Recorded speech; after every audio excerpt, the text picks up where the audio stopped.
Karl Raimund Popper nació en Viena el 28 de julio de 1902. Sus padres son de origen judío. Y se sabe que durante su juventud Popper fue aprendiz de un viejo maestro ebanista, fue marxista y trabajó con Adler en su clínica. También abandonó el marxismo cuando se dio cuenta de que no era científico y de los peligros que entrañaban.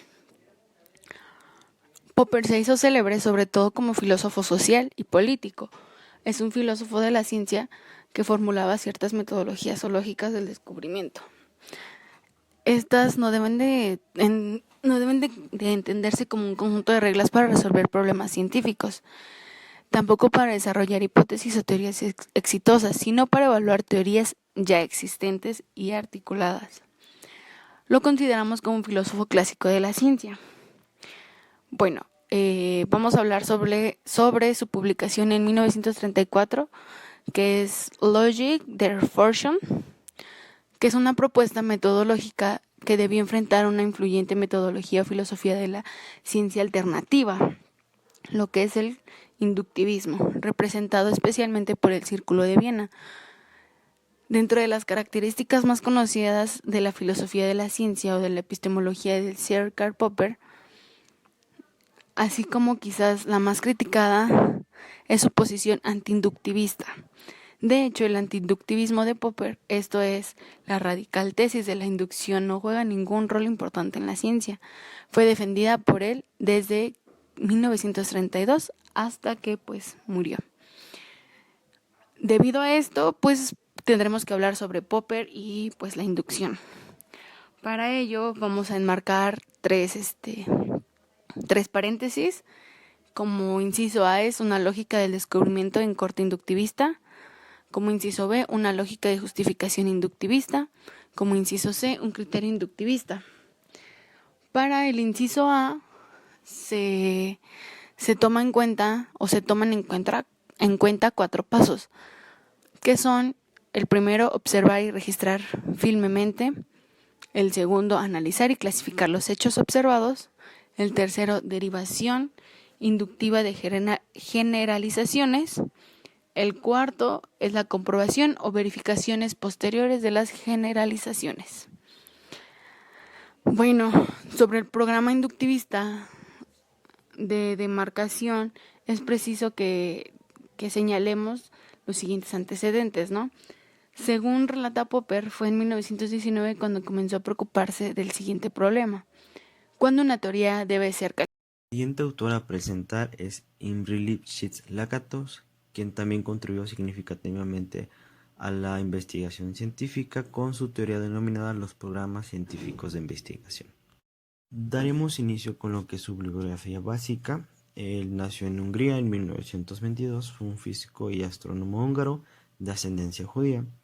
Posteriormente estudió en la Universidad de Debrecen Física, Psicología y Matemáticas, graduándose en 1942 y defendiendo su tesis doctoral en el año de 1947. Al ser de ascendencia judía, se opuso activamente al nazismo y participó en el movimiento comunista húngaro. El oponerse a dicho movimiento le traería consecuencias, ya que posteriormente sería detenido y encarcelado. Dicho acto duraría aproximadamente de 3 a 6 años para que posteriormente escapara y lograra establecerse en Inglaterra, lugar donde obtendría el grado de doctor en Filosofía de la Ciencia por la Universidad de Cambridge en 1961. El establecerse en Inglaterra no solo le ayudó a obtener el grado académico de doctor, sino también ser discípulo de Popper y posteriormente su sucesor. Finalmente, en 1974, a la edad de 52 años, falleció en Inglaterra. Como mencioné anteriormente, él, al ser discípulo de Popper, estaría en contacto de primera mano con lo que fue la teoría del falsacionismo.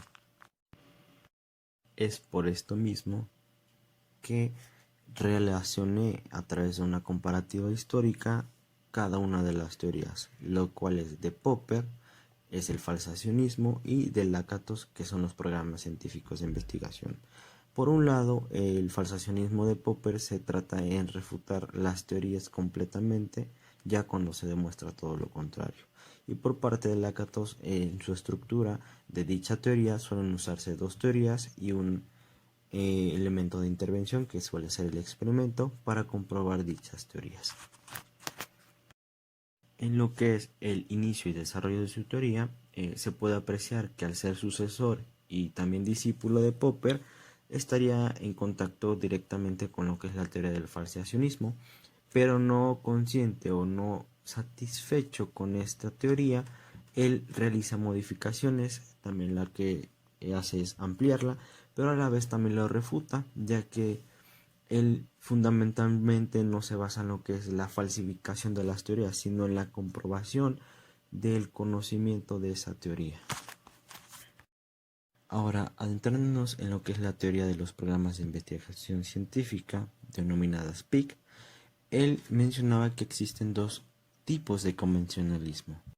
Lo que es el convencionalismo conservador son teorías universales aceptadas por convención, pero no suelen ser refutadas por observación o experimentación, sino que aparecen contra evidencias y lo cual los va a suplir con hipótesis auxiliares. Por lo tanto, esta teoría suele conservarse y no tiene ningún cambio. Ahora, lo que es el convencionalismo revolucionario son teorías que, igual que las otras, son aceptadas o mantenidas por convenciones, pero estas proponen criterios de los cuales se establecen condiciones para eliminar una o varias teorías. Ahora, en lo que es la teoría de Lakatos, se realiza lo que es un esquema de contrastación, en donde se hace una comparación entre la teoría de Popper y la teoría de Lakatos. Este tipo de contrastación se realiza a través de los elementos principales de dichas teorías. Popper manejaba solamente dos elementos, que son el experimento y la teoría. Aquí lo principal o el único resultado que debe de haber es la falsificación de una teoría. Ahora, por otro lado, Lakatos en su teoría sostiene que son tres contendientes o tres elementos y dos de ellos son teorías y uno es el experimento, donde al final debe de haber una comprobación o una confirmación de las teorías. Al presentar dos teorías es importante mencionar que alguna de esas dos teorías va a presentar alguna falla o, como lo denominaba Lakatos, anomalías. Es importante mencionar que no deben de eliminarse directamente, sino que a través de observaciones o de experimentos deben de irse perfeccionando. Al ser conservadas dichas teorías, estas suelen irse mejorando paulatinamente hasta que se presente con elementos aún mejor y más que nada se realiza a través de observaciones y experimentaciones. Por lo tanto, dicho proceso consta en ir perfeccionando las teorías que el individuo va tomando e irlas complementando cada una de ellas para que al final no queden aisladas. Ahora, con respecto a la estructura de los programas científicos de investigación, se presenta a través de tres elementos. El primer elemento tiene el nombre de núcleo central, que tiene como punto particular la característica de reunir los supuestos básicos de dicho programa, y lo cual es fundamental para la existencia del mismo. El segundo elemento es la denominada heurística negativa, que es lo que determina lo que el científico o investigador no debe realizar, ya que con dicho elemento el investigador debe determinar o determina cuáles elementos del núcleo central no deben de abandonarse a pesar de las anomalías que esté presente. Al tercer elemento se le denomina heurístico positivo, lo cual es la capa más alejada del núcleo central y esta explica fenómenos conocidos para predecir los nuevos fenómenos, además de que indica a los científicos qué deben de hacer y por dónde seguir. Dentro de la teoría de Lakatos, él denomina que existen dos clases de programas científicos de investigación, los cuales denomina progresistas y degenerados. En el primero se anticipa lo que es un crecimiento empírico y continúa dando y prediciendo nuevos hechos con cierto éxito, mientras que el segundo, como su nombre lo dice, se encuentra estancado o hay un rezago empírico que no permite haber un conocimiento empírico más estructurado y complejo. Como conclusión, Imre Lakatos no solo cambió completamente la teoría de Popper, sino que la complementó con otros elementos, como es la historia, contexto y teorías, a lo cual se deben de considerar a la hora de realizar cualquier tipo de investigación.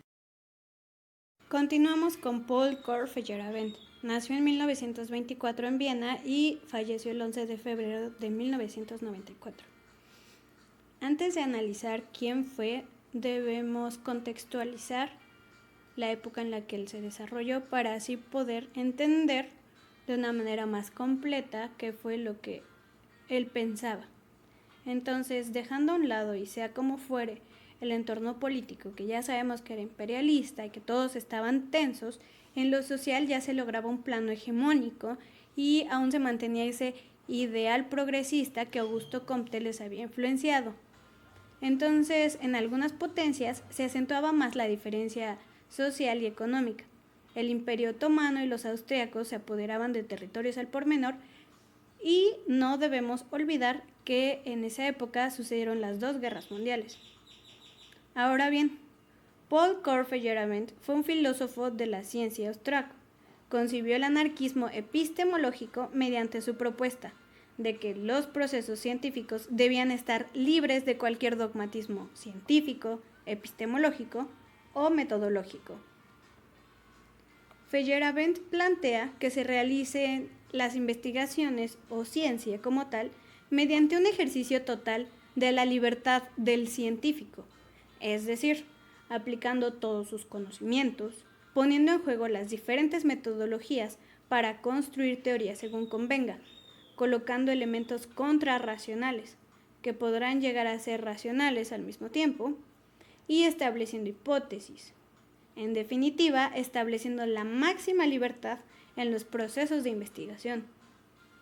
Para Paul, la verdad científica ni está completa ni es generalizable, sino que es un proceso histórico dialéctico en el que se van descubriendo nuevas verdades, que podrán ser definitivas hasta que sean derrumbadas en pos de otras verdades. Esto quiere decir que nada es concluyente ni inmutable. Feyerabend hace un acertado análisis sobre cómo grandes científicos de la historia tuvieron que luchar contra estos dogmas, como por ejemplo la teoría heliocéntrica de Copérnico, que fue fuertemente criticada por los científicos de la época, al ir en contra de los dogmas establecidos como irrechazables hasta el momento. Esto significa que el investigador no debería llegar con una idea absoluta y cerrada sobre la metodología que empleará, sino por el contrario, tendrá que construirla de forma conjunta, eliminando la separación de sujeto-objeto y adaptando las técnicas que utilizará al contexto en el que se encuentre sumergido. En este cuadro comparativo podemos ver a grandes filósofos como Karl Popper, Kuhn, Lakatos y quien nos compete, Feyerabend.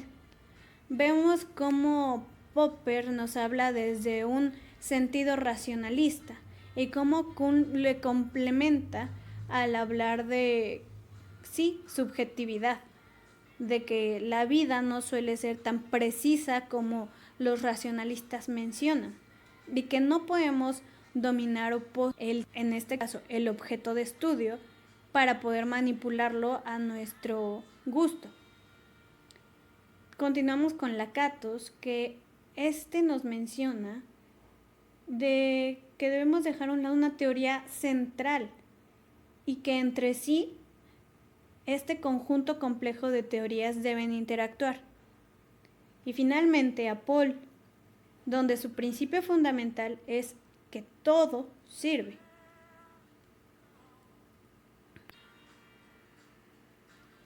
Este postulado de Feyerabend en la educación nos puede ofrecer claves para establecer procesos de enseñanza-aprendizaje dentro de instituciones educativas. ¿Por qué? Estamos acostumbrados demasiado a una educación tecnicista, con un libro de texto, por ejemplo, o con el monopolio pedagógico del docente como baluartes de ella, que a su vez impera hoy en día en la mayoría de aulas. En ella se aplica un material que lleva implícito un dogma metodológico, que muchas veces no lo llegamos a notar. ¿Por qué? Porque esto es mecánico. El libro de texto es un claro ejemplo de un monopolio pedagógico que nosotros pasamos desapercibido. Y respecto a la población estudiantil, pasa sin tener en cuenta sus características socioculturales, económicas, históricas o incluso estilos de aprendizaje. Es decir, ignora que cada grupo de estudiantes y que también cada estudiante es único y que por lo tanto precisa de estrategias singulares que se adapten a sus particularidades. En el caso del libro de texto existe un material, el profesor lo ejecuta y entonces el alumno lo recibe. Ambos, profesor y alumnado, son seres pasivos en la creación del proceso de enseñanza-aprendizaje dentro de una educación tecnicista. En la versión del monopolio pedagógico del docente, todo el proceso educativo emana de lo que el profesor considera correcto, como una metodología, algún contenido, estilo de enseñanza, ignorando todas las características de los estudiantes envueltos en el proceso educativo. De esta manera, difícilmente podrá enlazar con los estilos de aprendizaje, los conocimientos previos que cada alumno tenga o las inquietudes de estos estudiantes que desemboquen en un espacio educativo desmotivante y donde el único objetivo entonces pues sea una evaluación. La idea de un método cual sea, capaz de educar a todos desde una sola subjetividad, no es más que un absurdo epistemológico y por ende educativo. Esto quiere decir que la actual tónica educativa es la antítesis del anarquismo epistemológico, y no solo de este, sino también de un constructivismo trabajado, por ejemplo, por Ausubel, Novak, Hanesian. Ahora bien, mediante este anarquismo epistemológico, los estudiantes y los docentes se convierten en sujetos activos de un proceso educativo. ¿Por qué? Porque ambos se necesitan, ambos se apoyan, ambos van guiándose en este proceso. Otro de los pensadores de la filosofía de la ciencia contemporánea es Thomas Samuel Kuhn. Al entrar en crisis el positivismo lógico, donde se creía que solamente lo empírico es conocimiento válido, surgió una nueva filosofía de la ciencia, a la cual pertenece Thomas Kuhn.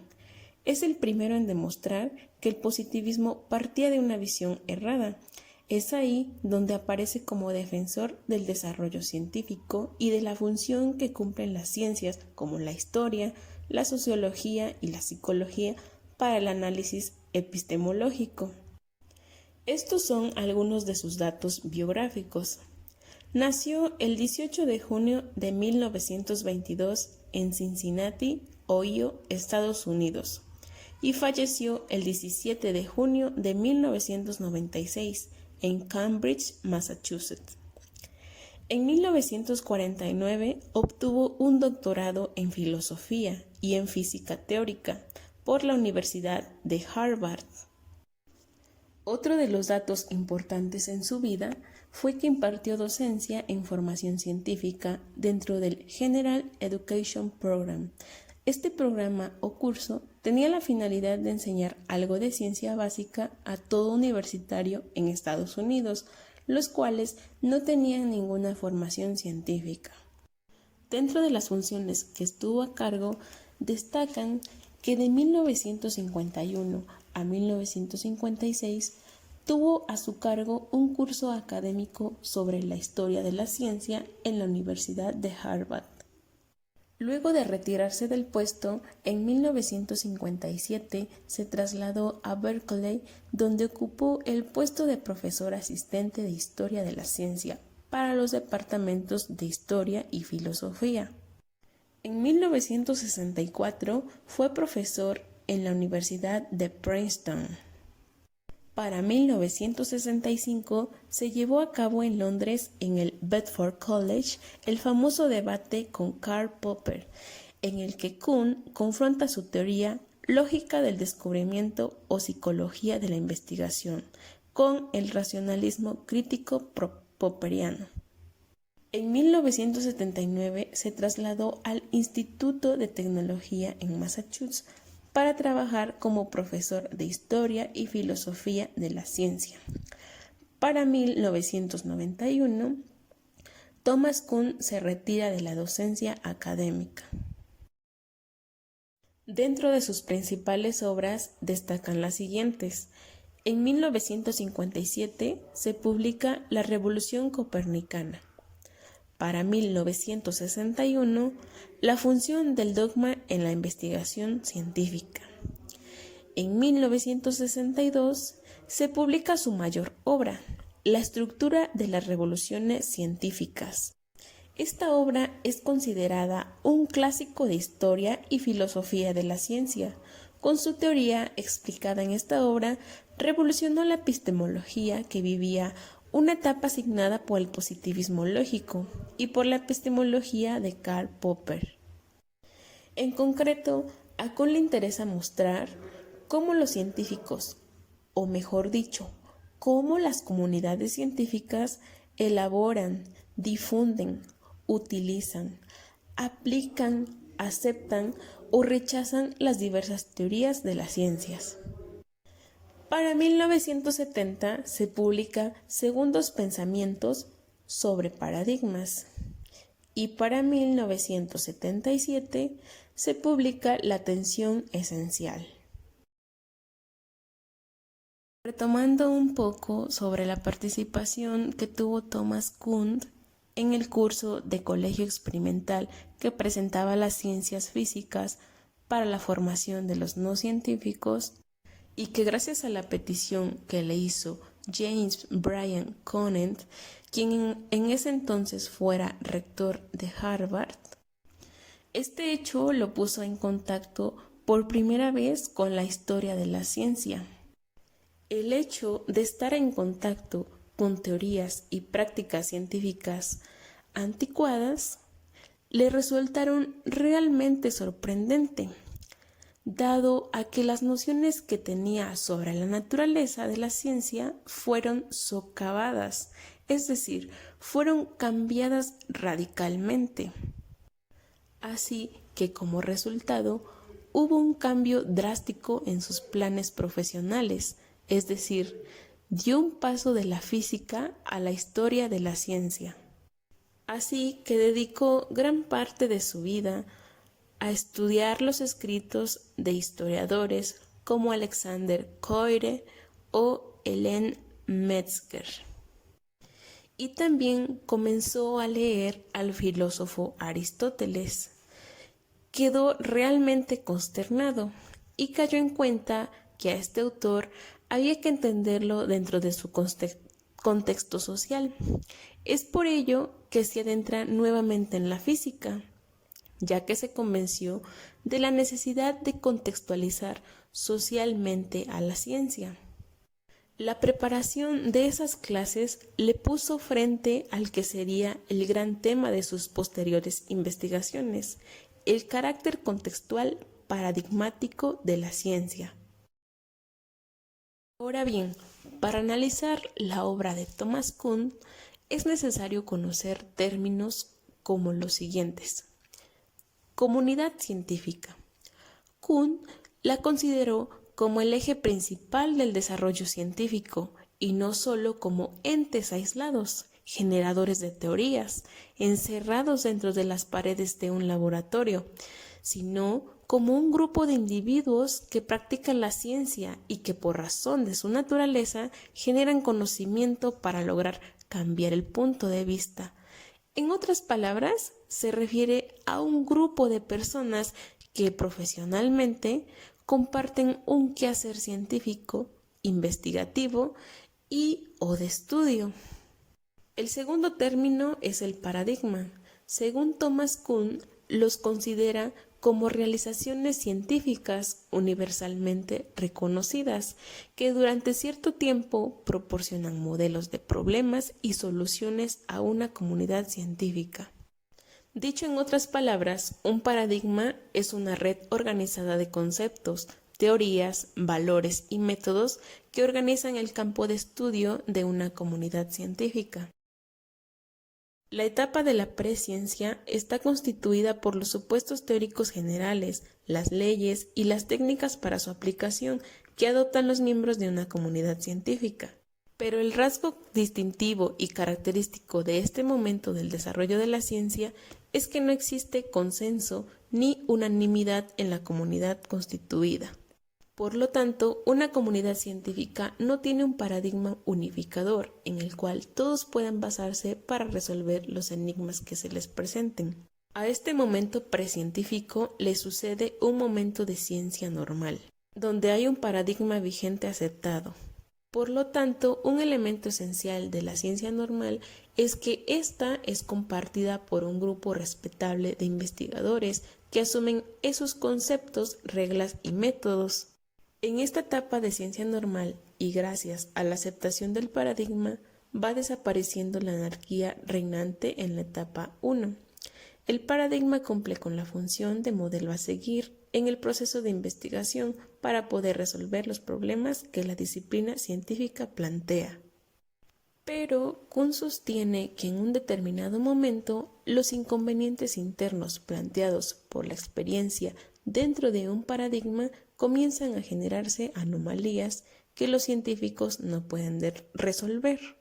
Si las anomalías se presentan con cierta frecuencia y ya no se les puede denegar, se le conoce a esta como etapa de crisis, ya que la falta de respuestas del paradigma ante tales anomalías comienza a producir cierta insatisfacción, por lo cual surge un nuevo paradigma, que se impone luego de esta ruptura paradigmática.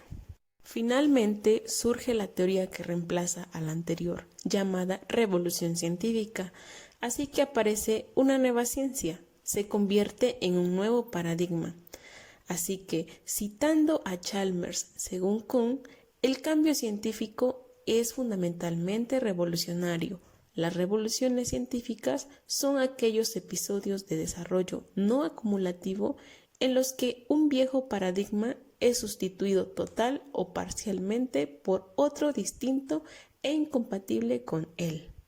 Así que, en conclusión, su teoría sostiene que el desarrollo científico no es progresista ni evolutivo, sino es disruptivo, ya que habla del concepto revolucionario que no viene de un solo sujeto. Tampoco es una continuación de los conocimientos, sino un cambio en la visión de los hechos al que Kuhn llama paradigma.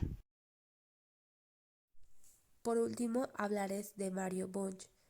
Mario Bunge era un físico, filósofo de la ciencia y humanista argentino, defensor del realismo científico y de la filosofía exacta. Es conocido por expresar públicamente su postura contraria a las pseudociencias. Mario Bunge nació en la Gran Buenos Aires el 21 de septiembre de 1919 y falleció el 25 de febrero del 2020 en Montreal, ciudad que residía desde 1966. Mario Bunge fue un profesor de física teórica y filosofía, primero en la Universidad de La Plata y luego en la Universidad de Buenos Aires. En la actualidad era profesor de la lógica y metafísica en la Universidad de McGill en Montreal, donde impartía clase desde el 66. En 1938, con menos de 20 años, fue fundador y dirigente de la Universidad Obrera Argentina, que en esta llegó a atender a más de 3.000 estudiantes antes de ser clausurada por el peronismo en el 43. Bunge dominaba el inglés, francés y el alemán. También dio clases en decenas de universidades americanas y europeas. Durante toda su carrera fue especialmente conocido por su lucha incansable contra las pseudociencias, y entre sus libros más conocidos es La ciencia, su método y su filosofía, publicado en 1960, en el que explica las bases del método científico, pero ha escrito docenas de libros más sobre la filosofía de la ciencia y la epistemología, y también sobre la física teórica, psicología, matemáticas y ontología. Entre ellos existen 8 volúmenes de su Tratado de la Filosofía Básica. Como obras importantes de este autor destacan las siguientes: La ciencia, su método y su filosofía en 1960. En segundo lugar tenemos el Tratado de la Filosofía y en tercer lugar y último tenemos la investigación científica en 1967. Estos son como que las obras más importantes de este autor. Mario Bunge tenía sus intereses y se centraba en la filosofía general y en la filosofía de la lógica y la matemática. En la primera, sus intereses abarcan la semántica, ontología, genociología, metodología de la investigación, la praxeología, la ética, como también la física, la biología, psicología y ciencias sociales. Por otra parte, la lógica y la matemática, como fundamento no solo era el quehacer científico, sino también el filosófico. Dicho esto, Bunge es fundador o fue fundador de la Sociedad para la Filosofía Exacta.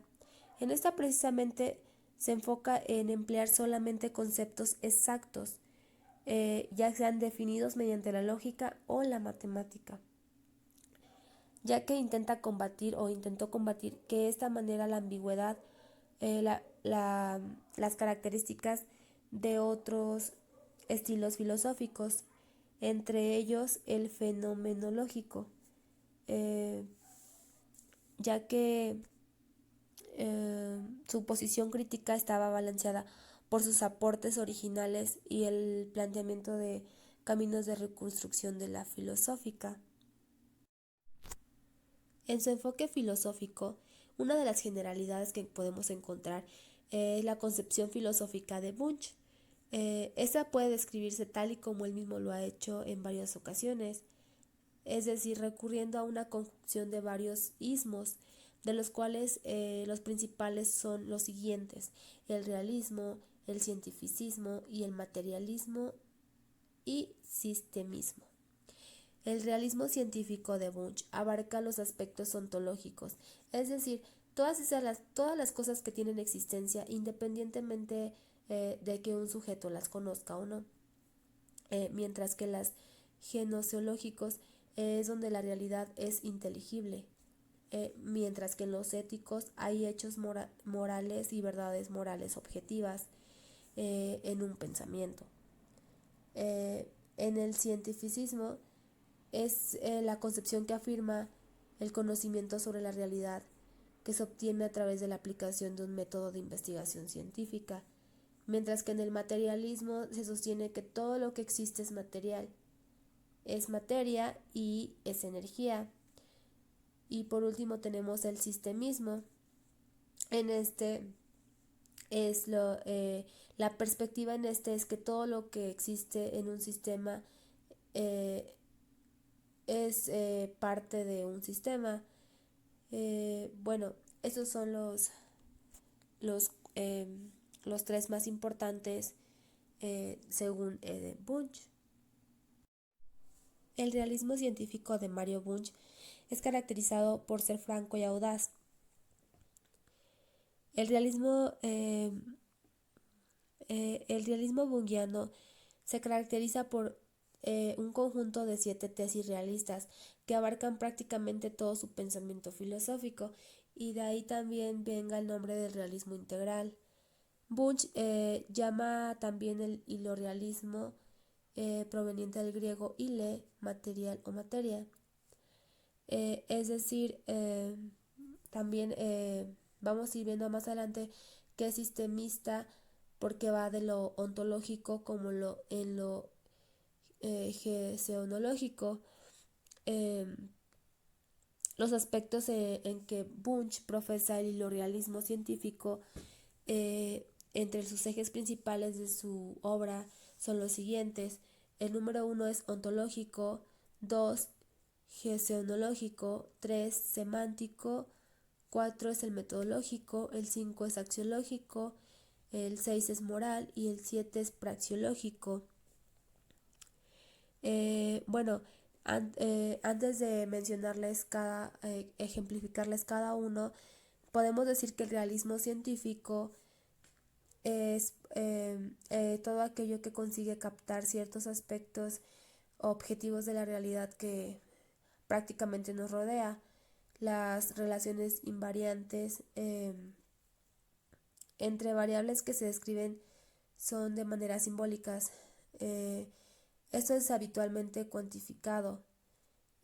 Por otra parte, los aspectos seleccionados de las clases son hechos que resultan de interés, en algún interés científico. Por ejemplo, en el realismo ontológico, Bunge sostiene que el mundo es exterior a la mente de algún sujeto y existe por sí mismo. Es decir, que se opone al constructivismo, que sostiene que la realidad es una construcción social. Bunge distingue entre las cosas, los objetos, lo que es real, los concretos, aquellas que acontece como hechos por un lado, o las ideas, por decirlo así. En estas se encuentran datos, hipótesis y modelos. Bunge nos ofrece dos tipos de argumentos a favor del realismo ontológico, pero también nos dice o aclara que la ciencia no aprueba la existencia de la realidad, sino que éste la considera más importante aún, la da por supuesta. Por ejemplo, aquí se habla sobre el éxito de la ciencia y la tecnología.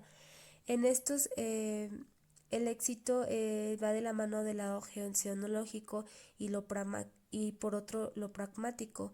Es decir, que en estos, de lo que hay allí fuera, hay algo más que nuestras propias ideas. Es como que la manera de percibir los objetos que nos rodean. No nos ofrecen los argumentos convincentes contra el antirrealismo, mientras que en el realismo geonológico se compone de dos tesis. En la A, quiere decir que la realidad es cognoscible, es decir, que puede describirse y comprenderse, mientras que en la tesis B es que nuestro conocimiento de ella no es perfecto, en la tesis C es que es imperfecto conocimiento, que un conocimiento imperfecto puede mejorarse. Precisamente la tesis B se divide en tres subtesis. En el conocimiento fáctico, que es decir, que es incompleto, indirecto y falible. De este modo se opone a los radicales que instruyen los diversos relativismos al fenomenismo. En la tesis B se distingue al realismo bungiano del realismo ingenuo, que no conoce el problema alguno del acto del conocer. Mientras que en el realismo semántico se refiere, está compuesto por tres tesis. En estas se refiere en la tesis A que algunas preposiciones tratan de hechos y no solamente que son ideas, mientras que en la B que algunas de estas preposiciones fácticas son aproximadamente verdaderas, mientras que en la tesis C es que toda la aproximación a la verdad es perfectible. En la tesis A hace referencia a las preposiciones científicas y esta se apoya de una teoría de la referencia desarrollada por Bunge, que es el Tratado de la Filosofía. Bunge habla sobre los valores de verdad. En estas es decir que no poseen un valor de verdad inherente, sino que este es un atribuido atrás como las comprobaciones pertinentes y que éstas pueden cambiar en el curso de la investigación. Digamos que es también algo del constructivismo que se justifica respecto a los constructos y finalmente encontramos que en el realismo metodológico encontramos que posee dos componentes: el cientificismo y la exigencia del controlar la empírica, la racionalmente las ideas sobre la realidad. Según Bunge, en la tesis de que la estrategia más eficaz para explorar el mundo es el método científico. Esta afirmación distingue al realismo bungiano de otros realismos críticos que no ven en el método científico la única herramienta que sea como que la que resulte particular ventajosa. El cientificismo ha valido a Bunge numerosas acusaciones de positivista. Mediante el método científico, en gran parte de las obras de este autor trata de una estrategia general de adquisición de conocimiento sobre la realidad que involucra tanto la experiencia como la razón y la imaginación. Por otra parte, en cuanto al autor que habla en su método científico, el método científico de Bunge trata de una estrategia de conocimiento sobre la realidad que involucra tanto la experiencia como la razón y la imaginación. Entre ellos su práctica son las teorías fácticas, es decir, los sistemas hipotéticos deductivos de las preposiciones con los cuales los científicos intentan como explicar o algún comportamiento de algo que están interesados. Por otra parte, podemos un aspecto de experiencia de medio son las y pues bueno, Bunge dice que en el realismo metodológico no se contenta con la descripción de regularidades o incluso de leyes, sino más bien estas son regularidades que sean explicadas por medio de la descripción de los mecanismos de unos procesos específicos. En estas surgen dichas regularidades. Bunge llama esto al modelo de explicación científica o explicación mecanisma. Por el realismo axiológico, sostiene que la existencia de los objetivos son todos aquellos que están arraigados en las necesidades biológicas y sociales. Es decir, que pueden defenderse de manera ya sea racional con ayuda del conocimiento científico, los valores objetivos, la salud del conocimiento, la seguridad, la intimidad y la paz. Vaya, ya que estos valores son absolutos y en ocasiones pueden surgir dichas como conflictos entre ellos. Por ejemplo, otro ejemplo es que la intimidad y la seguridad no siempre son como que compatibles. Por eso es que Bunge distingue entre valores individuales, estos como la libertad, y los sociales como la seguridad. Y el valor les llama un nombre primario a los que atribuyen a satisfacer una necesidad básica, en tanto a un secundario es el que atribuye una satisfacción de un interés legítimo.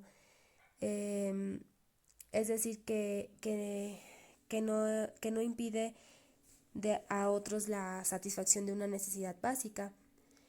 Para Bunge, el cometer una falacia naturalista, por decirlo así, es como el aduciendo que si bien el ser y el bien ser son diferentes, la brecha entre ambos puede cruzarse, y ya que con el día a día, por medio de la acción, cada vez que realizamos dicha acción, consideramos pues un deber.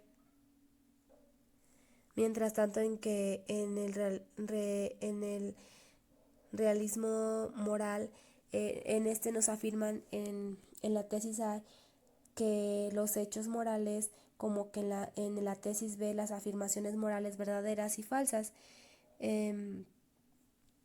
Es decir, que una persona en una cultura determinada tiene un problema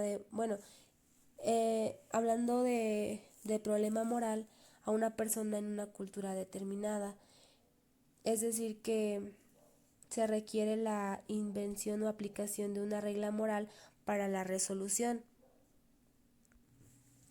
Bueno, y para como cerrar esta parte, Bunge dice que la relatividad de las verdades morales no es la de los relativistas, ya que los deberes en todos los códigos morales pues se comparten, mientras que en el realismo práctico consiste en la tesis de que hay pares medios fines, es decir eh,